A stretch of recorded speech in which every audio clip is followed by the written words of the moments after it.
ধামরাই থেকে আপনাদের স্বাগত জানাচ্ছি। এই মুহূর্তে আমি দাঁড়িয়ে আছি ধামরাইয়ের কুল্লা ইউনিয়নের চন্দ্রাইল এলাকার মোল্লা ব্রিক্স নামের এই ইটভাটায়। এই ইটভাটার নেই কোনো পরিবেশ অধিদপ্তরের ছাড়পত্র। এখানে নির্বিঘ্নেই চলছে ইটভাটার পরিচালনা। এই ইটভাটায় এসে সরজমি দেখা যায় কয়লা রাখা হয়েছে খোলা আকাশের নিচে। এই কয়লা থেকে কার্বন ডাই অক্সাইড ছড়িয়ে আকাশে মানুষের শ্বাসকষ্টের সমস্যা হচ্ছে। যদিও এই কয়লা ঢেকে রাখার নিয়ম, কিন্তু এই নিয়মের তোয়াক্কা না করে এই ইট ভাটাটি পরিচালনা করা হচ্ছে। ইট ভাটায় এসে দেখা যায় শিশু শ্রম চলছে এবং কাঠ পুড়িয়ে এই ইট ভাটাটি পরিচালনা করা হচ্ছে। ইট ভাটার চিমনি থেকে প্রতিনিয়ত কালো ধোঁয়া আকাশে উঠছে এবং আশেপাশের যে ফসলের জমি, সেই ফসলের জমির আবাদের কৃষি জমি নষ্ট হচ্ছে, কৃষি প্রকল্প নষ্ট হচ্ছে।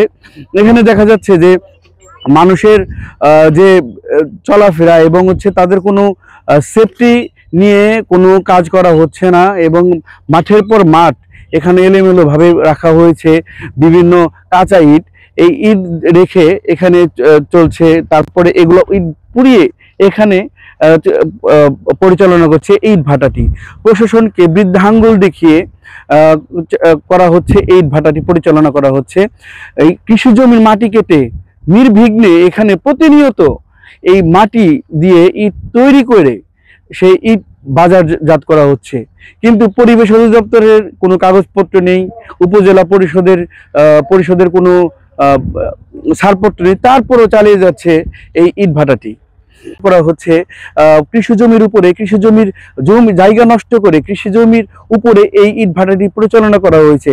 কৃষি জমির যে যতটুকু জায়গা নিয়ে এই ইট ভাটাটি পরিচালনা করার কথা থাকলেও তার থেকে বেশি জায়গা নিয়ে এই ইট ভাটাটি পরিচালনা করা হচ্ছে। জনবসতির মাঝে এই ইট ভাটাটি গড়ে উঠেছে।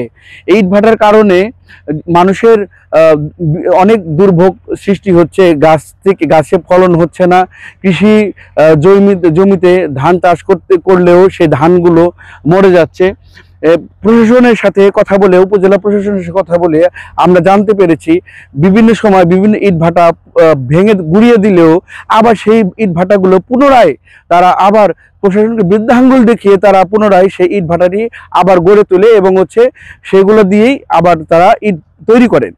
এই ইট ভাটার স্বর্গরাজ্য থেকে মামুন আহমেদ জয়, এশিয়ান টেলিভিশন, ধামরাই।